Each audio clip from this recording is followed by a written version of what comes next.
अत्रा गच्छन्तु देवता सद्धम्मं मुनिराजस्य सुनन्तु सग्गमुखदं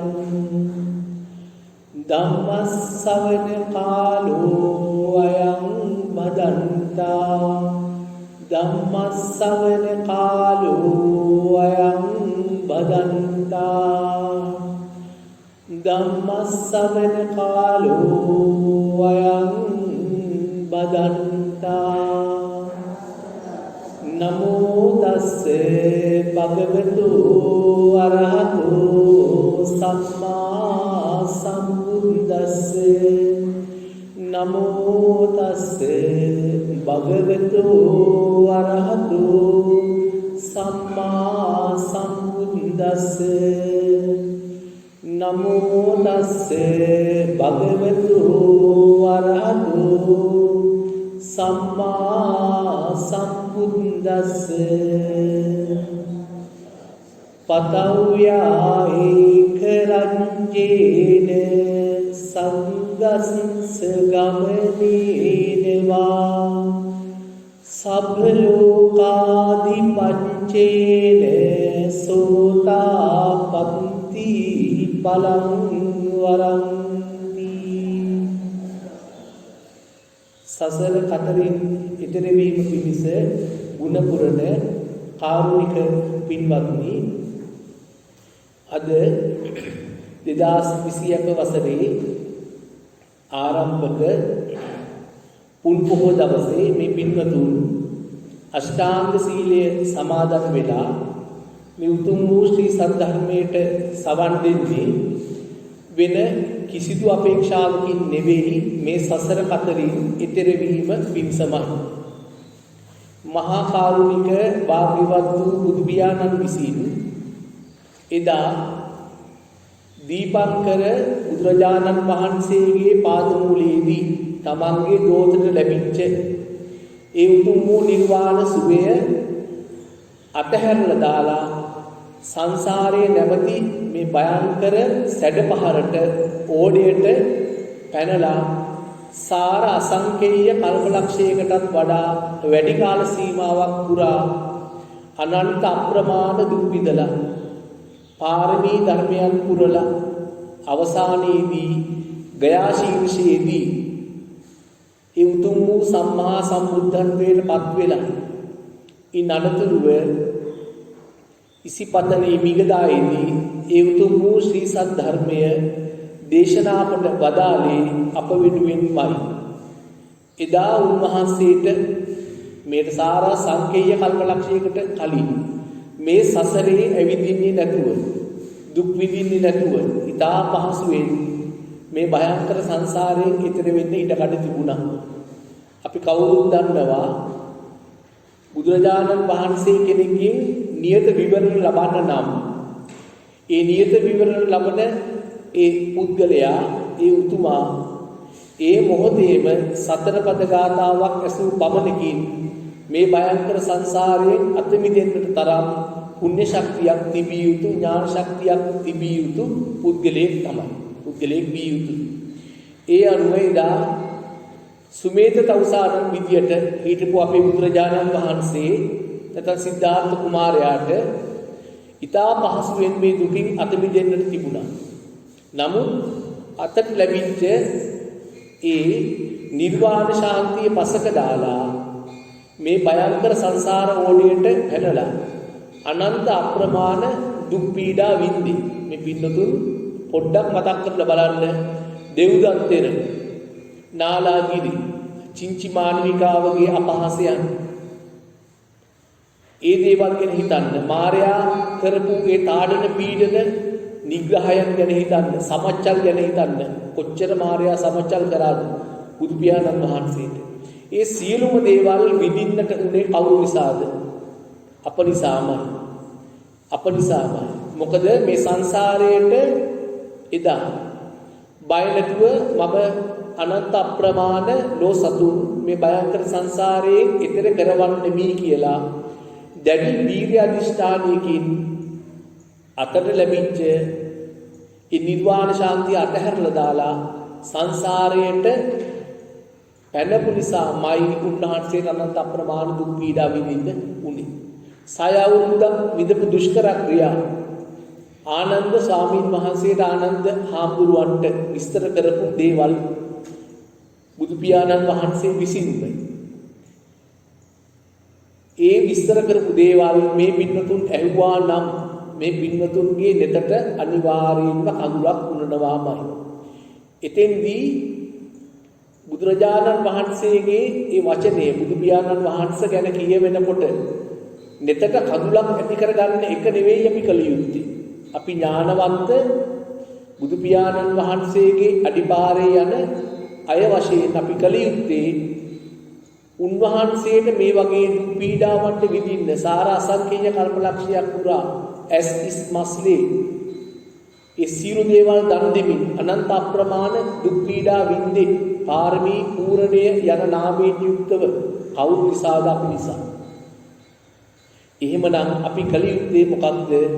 බුදුරජාණන් වහන්සේ විසින් අපිට කිව්වා අවසන් අවස්ථාවේදී උන්වහන්සේ අපිට කිව්වා උපවත්තන සල්ලුවෙන්නේදී මොකක්ද අපිට අවවාද කරන්නේ? සියලුම සංස්කාර ධර්මයන් අනිත්‍යයි අප්‍රමාදී වෙන්න කියලා. එහෙම නැතුව මේ සංසාරයේ දිග්ගහ මේ සංසාරේ යන්න කියලා නෙවෙයි උන්වහන්සේ අපිට දේශනා කොට වදාළා. ඒ නිසා මේ පින්වතුන් අද මේ උතුම් වූ පොය දවසේ ඒ අෂ්ටාංග සීලය සමාදන් වෙලා අනිවාර්යෙන්ම මේ භයංකර සංසාරයෙන් මේ ගෞතම බුද්ධ ශාසනය තුලදීම ඊතර වීම පිණිස යම්කිසි මඟඵල නිවනක් නැත්නම් යම්කිසි වූ මාර්ගඵලයක් ලබන වාය කියන තිර අදිෂ්ඨානයෙන් දැඩි උත්සාහයෙන් දැඩි වීර්යයෙන් යුක්තව මේ ධර්ම දේශනේ ශ්‍රවණය කරાવી කියලා තමයි අප බලාපොරොත්තු වෙන්නේ. එතකොට අද දවසේ අප මාතෘකාව වශයෙන් තෝරාගත්තේ කුද්දක නිකායේ ලෝක වග්ගයේ දැක්වෙන 12 වෙනි ගාථාව. ඒක තමයි පතව්‍යායක රජ්‍යේන සග්ගස්ස ගමනීනවා සබ්බ ලෝකාදි පච්චේන සෝතාපට්ටි පරං බලං වරන්ති කියලා දේශනා කොට වදාළේ බුදු පියාණන් වහන්සේ මේ උතුම් වූ ධර්ම මේ පාඨය මේ ගාථා රත්නය දේශනා කොට වදාළේ අනේ පිටු සිතානන්ගේ කාල කියන එකම පුත්‍රයා සම්බන්ධයෙන් අනේ පිටු සිතානන්ට තමයි මේ ගාථා රත්නය දේශනා කොට වදාළේ. මේ කතාව මේ පින්නතුන් අහලා ඇති. කතා අහලා නම් හරියන්නේ නැහැ. නමුත් මේ ගාථා රත්නයේට පසුබිම් වෙච්ච ඒ කතාවත් ඉතා කෙටියෙන් සඳහන් කරොත් තමයි අපේ මේ අනුශාසනාව සම්පූර්ණ වෙන්නේ. ඒ නිසා ඒ ගැන පැහැදිලි කරන්නම්. මේ කතාව ගැන නොදැන සිටියාට කිසිදු ගැටලුවක් නැහැ. සංසාරේ දිග ගැහෙන්නේ නැහැ. සංසාරේ කෙටි කරගත යුතු දේ තමයි අපේ අනුශාසනාව තුළින් අපි පැහැදිලි කරන්නේ. එයටයි මේ පින්වතුන් වැඩි අවධානයක් වැඩි බරක් තැබිය යුතු වෙන්නේ. අනේ පිට සිතානන්ට හිටියා දුවල 3 දෙනෙක් සහායක පුතේ. පුතාගේ නම කාල. දුවල 3 දෙනාම බොහෝම ධර්මයට ලැබී බුදු පියාණන් වහන්සේගේ නිරන්තරයෙන්ම ශ්‍රී සත්‍ය ධර්මය අහන්න යොමු වෙන සහ ඒ වෙනකොටත් උතුම් වූ සෝතාපන්න ඵලයට පත් වෙලා හිටපු දරුවෝ 3 දෙනෙක් තමයි දුවරු 3 දෙනා. හැබැයි මේ කාල කියන පුතා එයා ධර්මයට ලැබිනේ. කවදාවත් ජේතවනාරාමයේ තමන්ගේ පියා කරලා දුන්නු ඒ ජේතවනාරාමය පැත්තවත් යන්නේ නැහැ. ධර්මදේශනයකට සවන් යොමු කරන්නේ නැහැ. බුදු පියාණන් වහන්සේ සම්බන්ධයෙන් ලිංගතුකමක් ශ්‍රද්ධාවක් කිසිවක් නැහැ. හැබැයි යා වැරදි වෙන කරන්නේ නැහැ. කොහොම නමුත් තමන්ගේ මේ පුතාගේ ක්‍රියාකාරකම් ගැන අනේ පිසිතානන් බොහෝම කනගාටුයි හිටියේ. අනේ පිසිතානන් දවසක් කල්පනා කරා උපාය මාර්ගයකින් පුතා ධර්මයට යොමු කරගත යුතුයි කියලා එක්තරා පොය දවසකට කලින් දවසේ කිව්වා පුතාට කතා කරලා කාල මම නුඹට දෙනවා මසුරන් 500ක්. ලොකු මුදලක් මේ මසුරන් 500 මම නුඹට දෙනවා. නුඹ හෙට පොය දවසේදී ජේතවනාරාමයට ගිහිල්ලා සිල් සමාදන් වෙලා හිටියොත් ආවට පස්සේ මම මසුරන් 500ක් දෙනවා. ඔන්න කාල පුතා නැත්නම් කාල කුමාරයා සිල් සමාදන් වෙන්න ගියා. ගිහිල්ලා දවසේ සිල් සමාදන් වෙලා ඉඳලා ආවා. ඇවිල්ලා පිය රජතුමාගෙන් ඉල්ලුවා පොරොන්දු වෙච්ච මසුරන් 500 දෙන්න කියලා. තාත්තා මසුරන් 500 දුන්නා. ඊළඟ පොය දවසට කලින් දවසේ තාත්තා කිව්වා කාල පුතේ හෙටත් පොය දවසනේ. ඔයා පන්සලට ගිහිල්ලා සිල් සමාදන් වෙලා එකම එක බණපදයක් මතක තියාගෙන ඇවිල්ලා මට කිව්වොත් මං ඔබට මසුරන් 1000ක් දෙනවා කියලා. පුතා සතුටින් ගියා. සිල් සමාදන් වුණා. දැන් ධම්සභා මණ්ඩපයේදී දඹදිව ගිහිල්ලා තියෙනවා නම් මේ පිටුතුන්ට මතක් කරගන්න පුළුවන්, සිහි කරගන්න පුළුවන්. ධම්සභා මණ්ඩපය බුදු පියාණන් වහන්සේ දැන් ධර්ම දේශනා කරනවා. කාල කුමාරයා මුදීන් අහගෙන ඉන්නවා. එයාගේ අරමුණ තමයි මසුරන් 1000 ලබා ගන්න එක. එක බණ පදයක් හරි අහගන්නයි දැන් මෙයා මතක තියාගන්න උත්සාහ කරනවා. මෙයා මුදීන් අහගෙන ඉන්නවා. එක බණ පදයක් හරි කටපාඩම් කරගන්න උත්සාහයෙන් හිතේ තියාගන්න. ධර්මදේශනය අවසන් වුණා. එකම බණ පදයක්වත් මතක තියාගන්න කටපාඩම් කරගන්න බැරි වුණා. හැබැයි තාම උනන්දුවෙන් අහගෙන සිටපු නිසා බුදු පියාණන් වහන්සේ ධර්ම දේශනා කරලා අවසන් වෙනකොට උතුම් වූ සෝතාපන්න ඵලයට කුමාරයා පමුණුනා. දැන් මේක දැක්කා බුදුරජාණන් වහන්සේ කාල කුමාරයට කිව්වා කාල මමත් ඔබ සමග ඔබේ පියාණන්ගේ මාළිගයට යනවා වඩිනවා. මමත් එක්ක යමු කියලා. දැන් බුදුරජාණන් වහන්සේගෙන් පස්සේ කාල කුමාරය එනවා. කාල කුමාරයා දැන් බොහොම ලැජ්ජාවෙන් හැංගි තමයි එන්නේ. බුදුරජාණන් වහන්සේගේ ඉදිරියේදී මට දැන් මසුරන් 1000 දුන්නොත් එහෙම මට ලොකු ලැජ්ජාවක් වෙනවා. මට දැන් මසුරන් වලින් වැඩක් නැහැ. මුදල් වලින් වටිනාකමක් නැහැ කුමාරයා. මොකද කුමාරයා උතුම් වූ සෝතාපන්න ඵලයටපත් වෙලා ඉන්නේ. කොහොම හරි මාළිගයේ කිට්ටු වෙනකොට අනේ පිසිතානන් දැක්කා බුදු පියාණන් වහන්සේ වඩිනවා තමන්ගේ පුතත් එක්ක. පුතාගේ ඊටාම සාන්ත බවක් තියෙනවා. අද මොනවා හරි වෙනසක් වෙලා තියෙන බවක් තේරුණා. කොහොම නමුත් අර පොරොන්දු වෙච්ච මසුරන් 1000 සූදානම් කරගෙන ඉඳලා බුදුරජාණන් වහන්සේ ඇතුළට වඩම්මලා වාඩි වෙන්න ඒ අවශ්‍ය කටයුතු සලස්සලා බුදුරජාණන් වහන්සේ ඉදිරියේදීම පුතාට දුන්නා. පුතේ මෙන්න මම පොරොන්දු වෙච්ච මසුරන් 1000 කියලා මසුරන් 1000 දුන්නා. දුන්නාම කාල කුමාරයා මුදල් ප්‍රතික්ෂේප කරලා කිව්වා තාත්තේ මට දැන් සල්ලි වල වටිනාකමක් නැහැ කිව්වා. එතෙන්දි සිටුවරයා දැනගෙන හිටියේ නෑ මොකක්ද මේ විපර්යාසය කියලා. බුදුරජාණන් වහන්සේ කාල කුමාරයා අරබයා අනේක සිතානන්ද දේශනා කරා මේ උතුම් වූ ගාථා රත්නය පතව්‍යා ඒක රජ්‍යේන මිනිස් පතේට මිනිස් වාසයට ඉතා කලාතුරකින් පහළවන්නා වූ එකම එක අසම සම රජතුමා. ඒ තමයි චක්‍රවර්ති රජු. චක්‍රවර්ති රාජ්‍යයේ විදින චක්‍රවර්ති රජතුමා. සග්ගස්ස ගමනේනවා. ස්වර්ගය නැත්නම් දිව්‍ය ලෝකයට අපි පුණ්‍ය කර්ම කළා දිව්‍ය ලෝකයට ගියොත් අපි එතන තියෙන ඉහළම සම්පත්තිය තමයි මොකද්ද? ශක්ත දේවේන්ද්‍ර පදවිය. ශක්ත දේවේන්ද්‍ර පදවිය. ඊළඟ එක සග්ගස්ස ගමනේනවා සබ්බ ලෝකානි පච්චේන. මුළු මේ තුන් ලෝකේම අධිපතිත්වය තමයි මහා බ්‍රහ්මයා කියන ඒ තනතුර. ඊ타මත්ම යසයිසුරු වලින් පරිපූර්ණ වෙච්ච තනතුරු තුනක්. මහා පොළොවේ තියෙන මේ මිහිතරේ තියෙන විශාල වචන වලින් කියා නිම කරන්න බැරි උතුම් වූ තනතුර තමයි මොකක්ද? චක්‍රවර්ති රාජ සම්පත්තිය. සිතූ දේ පවා පහළ වෙනවා චක්‍රවර්ති රජතුමෙකුට අහසින් පවා ගමන් කරන්න පුළුවන් කියලායි කියන්නේ. යම් කෙනෙක් චක්‍රවර්ති රාජ සම්පත්තිය ලබනවද නැත්නම් දිව්‍ය ලෝකයේ තියෙන ඉහළම පදවිය වන සක්‍ර දේවේන්ද්‍ර පදවිය ලබනවද නැත්නම් තුන් ලෝකයේම ඉහළම පදවිය වන මහා බ්‍රහ්මත්වයේ මහා බ්‍රහ්මයා ඒ පදවිය ලබනවද එයටත් වඩා අතිශයින් උතුම් යම් පුද්ගලයෙකුට සෝතාපන්න ඵලයටපත් වෙන්න පුළුවන් නම් කියලායි ඒ ගාථා රත්නය බුදුරජාණන් වහන්සේ දේශනා කරේ. එහෙමනම් මේ පින්නතුන්ට පැහැදිලි ඇති අපි අද දවසේ මේ ධර්ම පාඨයේ වශයෙන් තෝරගත්තේ මාතෘකා වශයෙන් තෝරාගත්තේ මේ ගාථා රත්නය.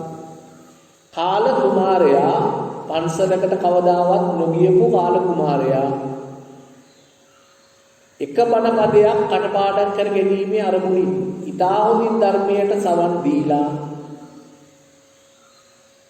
චක්‍රවර්ති රාජ්‍ය සම්පත්තිය ශක්‍ර දේවේන්ද්‍ර පදවිය මහා බ්‍රහ්ම පදවිය කියන සීළු පදවි තානාන්තර වලට වඩා උතුම් වෙච්ච සෝතාපන්න ඵලයටපත් වුණා නම් මේ පින්වතුන්ටත් බැරි කමක් නැහැ. ඊතා උනන්දුවෙන් මේ අපගේ ධර්මදේශනයට සමන් දුන්නොත් යම් ආකාරයකට යම් තත්වයකට නැත්නම් මේ ශ්‍රී සද්ධර්මයේ දැක ගන්නට මේ පින්වතුන්ටත් අපහසු වෙන්නේ නැහැ. ඒ නිසා හොඳින් සවන් දීගෙන ඉන්න අපි හැමදාම කියනවා වගේ තමන්ගේ අවධානය ඊටාම හොඳින් මේ ධර්මදේශනයට යොමු කරන්න අවශ්‍යයි කියලා හිතලා බාහිරයේ කියන දේවල් පෙනුනොත් ඒ සඳහා බාධාවක් කියලා හිතලා ඇස් දෙක පියාගෙන ධර්මදේශනයට අහුම්කම් දෙන්න යන්න එපා. මොකද මානසික වෙලා උදින් නැගිටලා ඇවිල්ලින්න මේ පින්නතුන්ට තම තමන්ගේ අසනීප තත්ත්ව වයස් තත්ත්වත් එක්ක ඇස් දෙක පියාගත්තා කියලා කියන්නේ කෙලින්ම නිදිමත එනවා. නිදිමත කියලා කියන්නේ තීන මිද්දය නීවරණ ධර්මයක් නිවන වහන දෙයක්. ඒ නිසා කාල කුමාරයා එදා පොඩ්ඩක් හරි නිදාගෙන හිටියනම් ඒ උතුම් වූ සෝතාපන්න ඵලයටපත් වෙන්න වෙන්නේ නැහැ. අපිටත් වෙලා තියෙන්නේ ඔය දේමමයි. මොකද කාල කුමාරයාට වගේ මසුරක් 1000ක් දෙන්න කෙනෙක් අපිට නැහැ. අපිට ඒ වගේ දෙයක් නෙවෙයි තියෙන්නේ. අපිට තියෙන්නේ අපේ ඇඟේ මහන්සිය. සසර බය නොදන්නාකම. සසර බය දන්නේ නම් කවදාවත් නිදා ගන්න යන්නේ නැහැ ධර්මදේශනයක් වෙලාවෙ. ඒ නිසා මේ පින්නතුන් හොඳින් සවන් දුන්නොත් මේ පින්නතුන්ට ධර්මය දැක ගන්න පුළුවන් වේවි. ඒ සඳහා මේ පින්නතුන්ගේ උත්සාහය තමයි Tamante එකම පිහිට අප කාටවත් බෑ මේ පින්නතුන් ඇදගෙන ගිහිල්ලා ඒ සෝතාපන්න මාර්ගයට අවතීර්ණය කරන්න අපි කාටවත් හැකියාවක් නැහැ. තම තමන්ගේ දැනවමින් අවබෝධ කරගෙන මේ ගමන යන එකයි කරන්න වෙන්නේ. බුදුරජාණන් වහන්සේටවත් බෑ වෙන කෙනෙක් නිවන් දක්වන්න බෑ. නිවන පෙන්වන්න පුළුවන් යන ගමන් මාර්ගය පෙන්වන්න පුළුවන්. එහෙම නැතුව නිවනට පත් කරවන්න බෑ කිසිම කෙනෙකුට. ඒ නිසා මේ පින්නතුන් මේ සසර බය ගැන යම් පමණකින් හෝ දන්න නිසායි අද මේ උතුම් පොයේ දවසේ සිල් සමාදන් වෙලා තියෙන්නේ. සිල් සමාදන් වීම මේ භයංකර සංසාරයෙන් මිදීමට උදව් වුණාට ප්‍රමාණවත් වෙන්නේ නැහැ. කොහෙත්ම ප්‍රමාණවත් වෙන්නේ නැහැ. දාන සීල භාවනා අනිවාර්යයෙන්ම අපිට ප්‍රයෝජනවත් වෙනවා මේ සංසාර ගමනේදී. දාන දීලා නැත්තම් අපිට කිසි දෙයක් ලැබෙන්නේ නැහැ. අපි දන්නවා යාචකයෝ ඉන්නවා කිසිදු දෙයක් හම්බෙන්නේ නැති. ලෝසක කියන මහරහතන් වහන්සේ ගැන අහලා ඇති. ඒ ලෝසක කියන ඒ පොඩි කොළුවා ඒ කාලේ බීතියේ වැටිලා තියෙන බත් ඇට අහුලමින් කනවා. සරියුත් ආඳුරු මේක දැකලා කරුණාවෙන් යුක්තව මේ ලෝසක හිඟද දරුවා අරගෙන ගිහිල්ලා පැවිදි කරනවා. පැවිදි කරාට පස්සේ නොබෝ කලකින්ම විදර්ශනා භාවනාව වඩලා විදසුන් වඩලා රහත් ඵලයටපත් වුණා. හැබැයි කරපු අකුසල කර්ම දානේ නොදී විතරක් නෙවෙයි උතුමන් වහන්සේලාට දෙන දානේ පවා වළක්වලා තිබුණා. ඒකේ ශේෂ වෙච්ච කර්මය නිසා තමයි ඒ ලෝසක ඒ කොළුවා ලෝසක මහරහතන් වහන්සේ බවට පත් වුණාට පස්සේ කන්න හම්බෙන්නේ නැහැ කවදාවත් කුසපිටින්. පින්ඩපාතේ වඩිනවා අනික් ස්වාමීන් වහන්සේලාට උවසුවිසියෝ ගෙනල්ලා දානේ පිළිගන්නවා. ලෝසක මහරහතන් වහන්සේගේ පාත්‍රයේ දැක්කහම අනිත් අයට පේනවා, බැවිලා පේනවා. පාත්‍රයේ පිරි ඉතිරිලා යනවා දානමානවල. තවත් බෙදන්න පොඩ්ඩක්වත් ඉඩ කඩ නැහැ. එයාලා බෙදන්නේ නැතුව අතහරිනවා. කිසිදු දවසක කුස පිරෙන්න කෑමක් ලැබුණේ නැහැ. අවසානයේදී සරියුත් හාමුදුරුවෝ දැක්කා මේ ලෝසක රහතන් වහන්සේ පිරිනුවම් පාන්න හදන්නේ කුසගින්නෙමයි. ඒ නිසා ඊතා කරුණාවෙන් යුක්තව සරියුත් මහරහතන් වහන්සේ ඒ ලෝසක මහරහතන් වහන්සේ වෙනුවෙන්ම පිණ්ඩපාතේ වැඩලා පිණ්ඩපාතේ අරගෙන ඇවිල්ලා පාත්‍රය අතට දුන්නේ නැහැ. කර්මයේ බල සම්පන්න කව පාත්‍රය අතට දුන්නා නම් පාත්‍රය අතුරු දහන් වෙනවා. සරියුත් හාමුදුරුවෝ තමයි අනලා කැවුවේ. අවසානයේදී පිරිනුවම් පෑවේ කුස පිළිලා. ඒ තමයි දානේ නොදීමේ ආනිසංසය. ඒ නිසා දානය අපි දී යුතුයි. සීලයක් ඒ වගේමයි. අපි හරියට සිල් රැකලා තිබුණ නැතොත් මේ අපි සිල් රැකලා නැති නිසා තමයි අපිට අනන්ත අප්‍රමාණ ලෙඩ රෝග තියෙන්නේ. අපි සීලේ රැකලා තිබුණා නම් සතාසීපාවාට මිනිසාට මේට පෙර භවයන් වලදී කිසිදු කරදරයක් බාධකයක් කරේ නැත්නම් සිත කය වචනේ තුනෙන්ම අපිට කිසිදු ආකාරයක රෝගයක් නැහැ.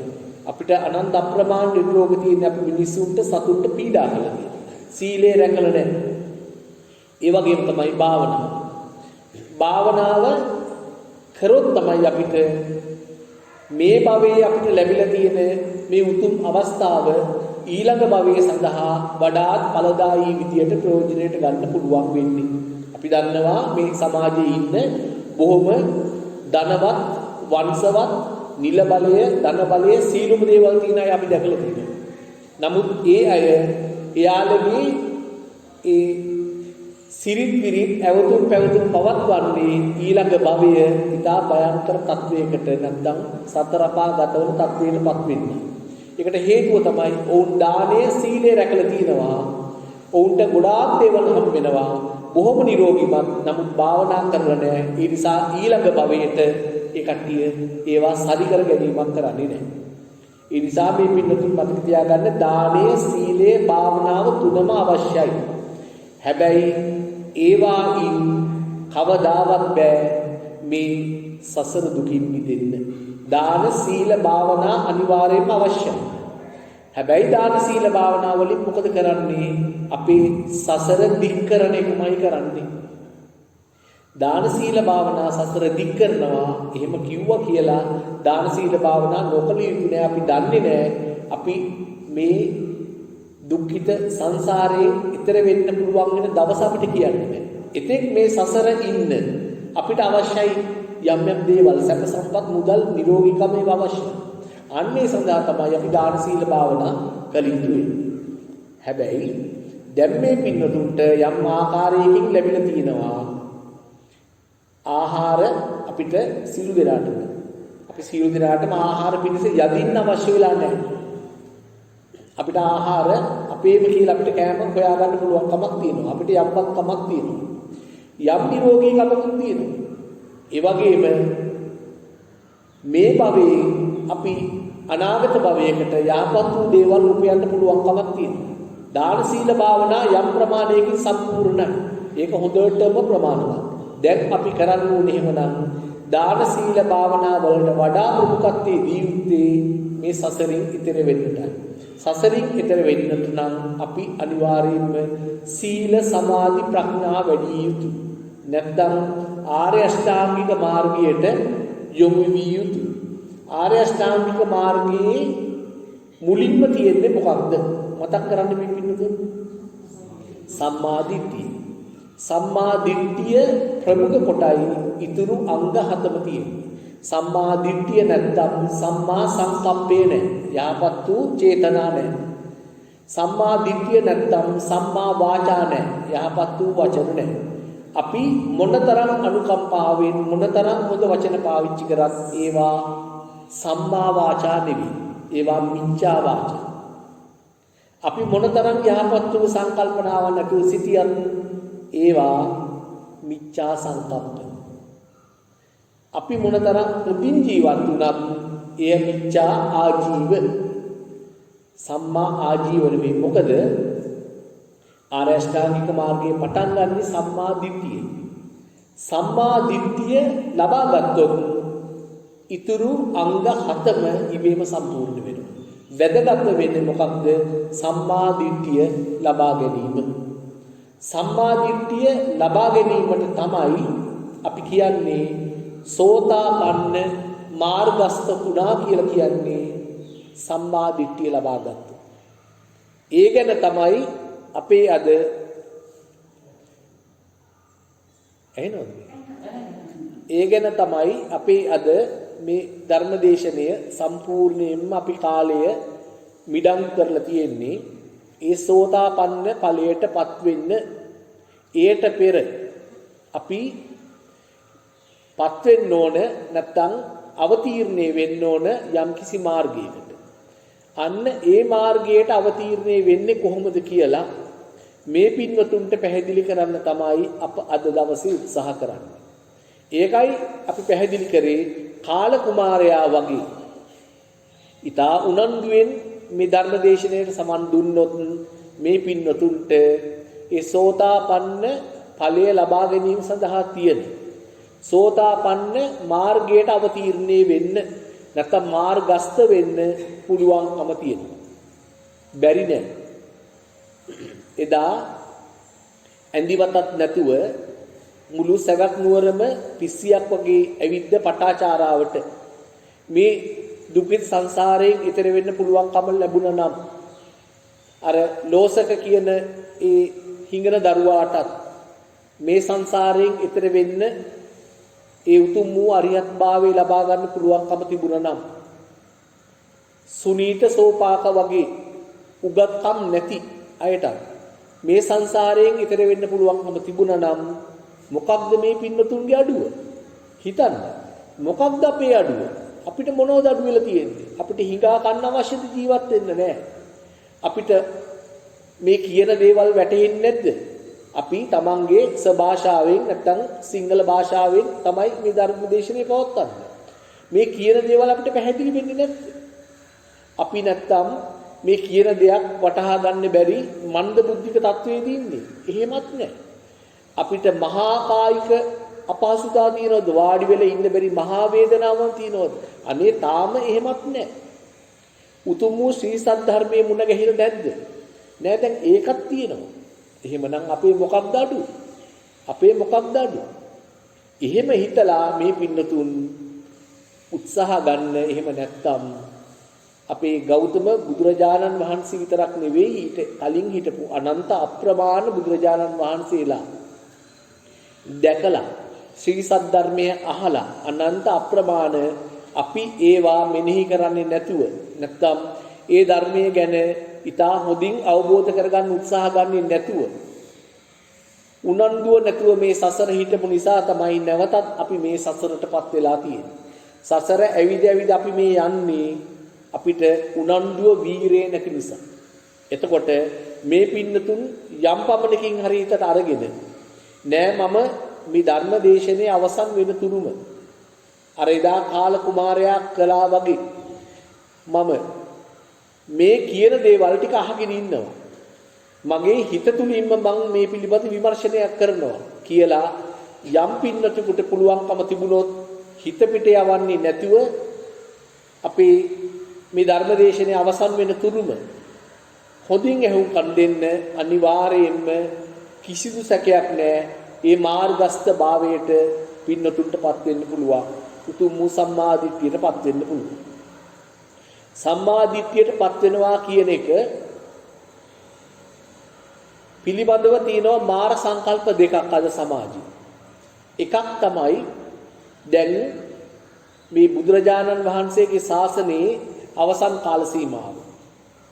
නැත්තම් 5000ක් වන වසර 5000ක් වන මේ බුද්ධ ශාසනයේ අවසන් කාල සීමාව අන්තිම 2500.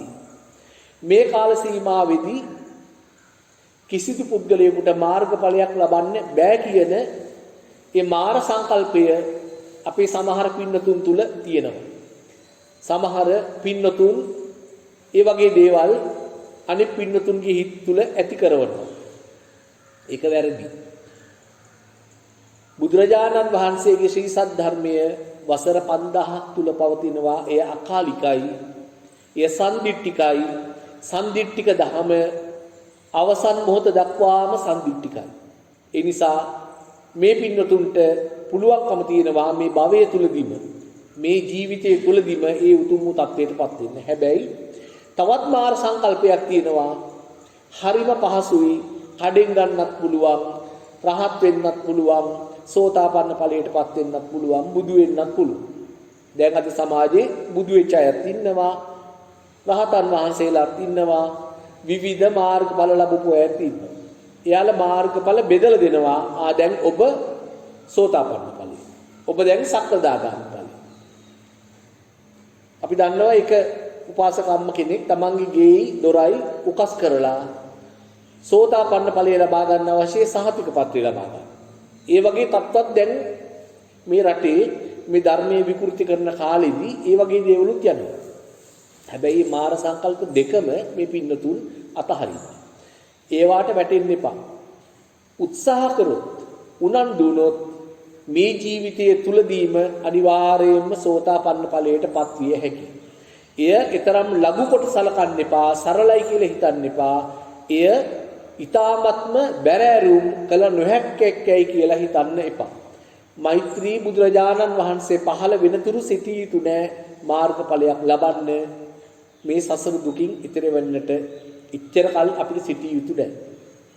හැබැයි අවම වශයෙන් සෝතාපන්න මාර්ගස්ත වෙන්න පුළුවන් නම් කිසි දිනක සතර අපා ගත වෙන්නේ නෑ. ඉන්පසුව අපේ බුදුරජාණන් වහන්සේ තමයි ඒ ගැරන්ටි එක, ඒ ඇෂුරන්ස්